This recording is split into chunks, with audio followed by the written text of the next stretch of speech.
Now, the NHS is already having trouble persuading us that sharing our basic medical records is tolerable in the pursuit of the greater good. Imagine then the rumpus if technology allowed the medical profession to track and potentially share your complete genetic map. Understanding and monitoring the genome could create huge leaps towards infinitely more effective, personalised medicine as it's known. But do we want to live in a world where doctors know way before we can what might happen next to our bodies? Here's Rohan Silva, formerly Senior Policy Advisor to David Cameron.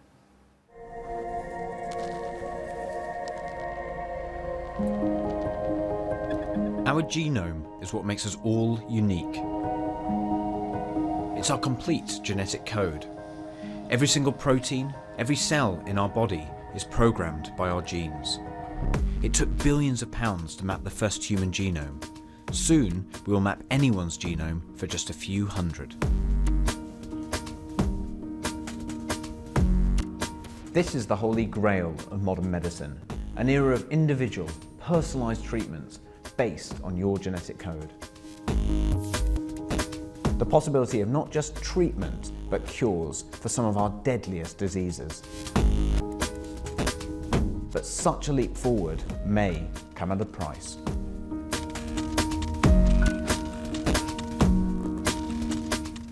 The history of medicine is one of blanket treatment for disease across whole populations. An approach now seen as inefficient and ineffective.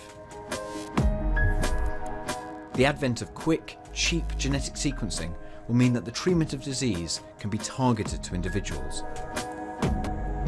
One of the first examples of personalised medicine is for a cancer called chronic myeloid leukemia, which develops in people with a specific genetic defect. A drug was developed to treat the results of that genetic defect. Now, that was a disease that killed 100% of people who had the disease. And with the introduction of the drug genetically targeted, it went almost immediately to 95% of people with that disease got complete remissions. So that's the kind of result you can get from targeting your therapies, understanding the underpinning mechanism of disease, and changing the whole way we do medicine.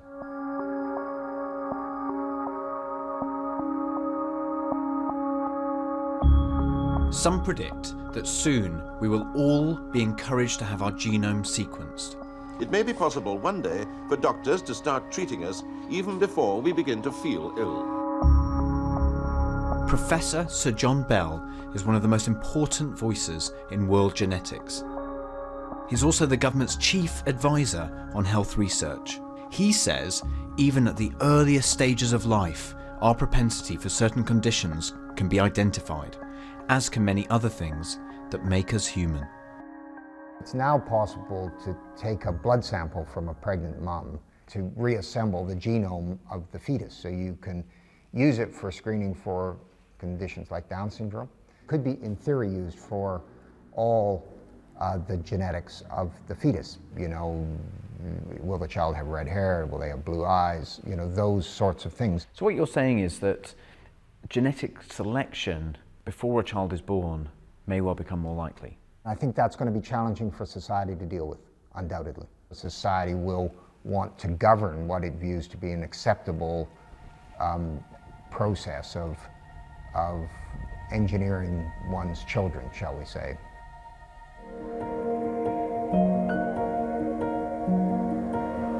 The ethical dilemmas do not end at genetic selection. How will it affect your behaviour if you know you're likely to get cancer or heart disease? Will we have to legislate to stop employers or insurers from discriminating on that basis? And what about privacy? Who will have access to our genome?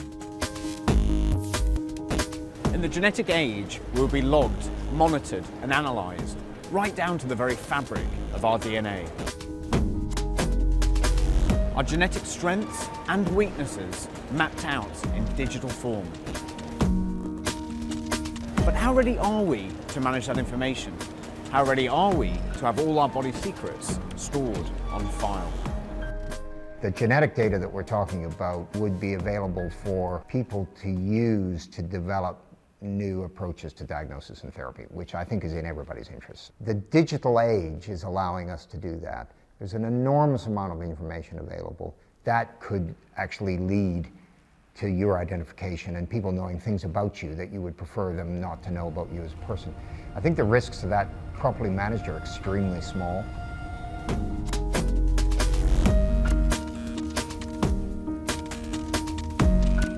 The right to digital privacy will become a key battleground as our health service becomes more exact and more data-driven. But it is the promise of targeting resources at a micro level that will lead to a dramatic change in the relationship between patient and doctor, the individual and the state.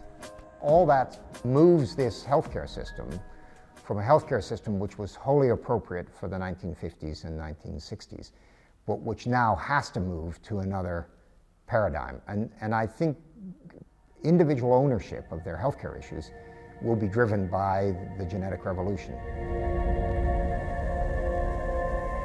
The potential benefits of the genetic age are vast. So too are the ethical issues that lie ahead. If we can set aside our preconceptions about how our health system should work, we will unlock a new era of personalised medicine. Well, Rohan is here, and also joining us is Professor Jonathan Montgomery, who's chair of the Nuffield Council on Bioethics.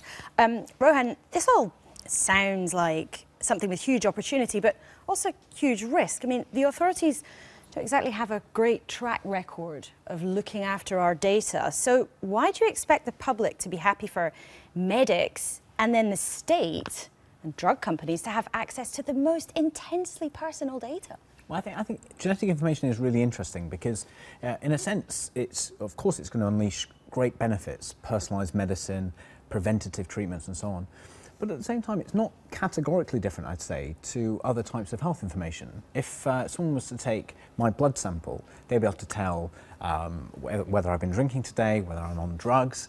But actually, you couldn't get that information from my genome. But the genome is our complete blueprint. I mean, it's everything. It's not just your eye colour or your hair colour. It's the whole map. It is different, isn't it, to whether or not you're A positive or if you've had a glass of wine before you came to the studio? When the human genome was first sequenced, a lot of people thought that it would immediately yield, having one person's genome would immediately yield lots of incredible insights. And we did learn a lot.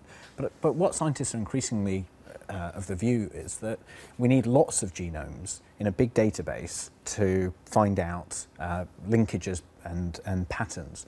And that's really why people are talking about a new type of social contract, where people contribute their health information in order to get back greater insights and new treatments. Okay. And I think that is a really interesting settlement for the 21st century. Well, Professor Montgomery, should we be that relaxed about a settlement where we give everything? Do you have concerns about this idea? Well, I don't think we should be at all frightened of a new social contract. I think this is all about how we get the gains out of the potential, and we don't see the downside.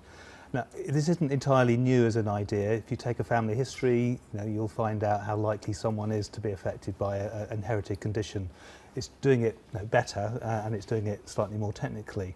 But the key is it worth our while sharing this information with each other to get the gains that can come from the system? I think it probably is, as long as we've got the safeguards in place. But what safeguards could there be, though? Because this kind of information could lead us to gender selection, it could give information to employers about potential medical conditions. How do you safeguard this really precious stuff? Well, I think there are probably two really important things to think about. One is about how it's stored and looked after, how you decide what conditions people have to meet in order to get access to it. But the other is what we do about misuse of the information. So the Human Genetics Commission argued for an offence of DNA theft, so that if you took someone's DNA and tested it, you could be penalised for that. The genetic discrimination issue, Human Genetics Commission also was very keen on having rules against genetic discrimination. But Rohan, addresses that. But how do you get people to trust that? Okay, I mean, it's always almost every day we hear stories of child benefit data being lost, or even a supermarket this week lost lots of their employees' bank details. I tell you, there's an incredible place up in Stockport, just outside Manchester. It's called the UK Biobank, and the UK Biobank has 500,000 people's blood samples, urine samples, incredibly personal health information, and all that is, the blood samples are being used for genetic research. Those 500,000 people voluntarily gave up that information. But voluntarily they did. I mean, for this social contract you're proposing, presumably we've all got to buy up to that for it to work, haven't we? Well, certainly hundreds of thousands of people do. But all the evidence is, you know, when people have been asked, are you willing to contribute your health information to improve the common good, people do that. The Wellcome Trust have been doing this with cancer patients for many years. I think they've got something like a 99% approval rate. But isn't this also really about giving that data?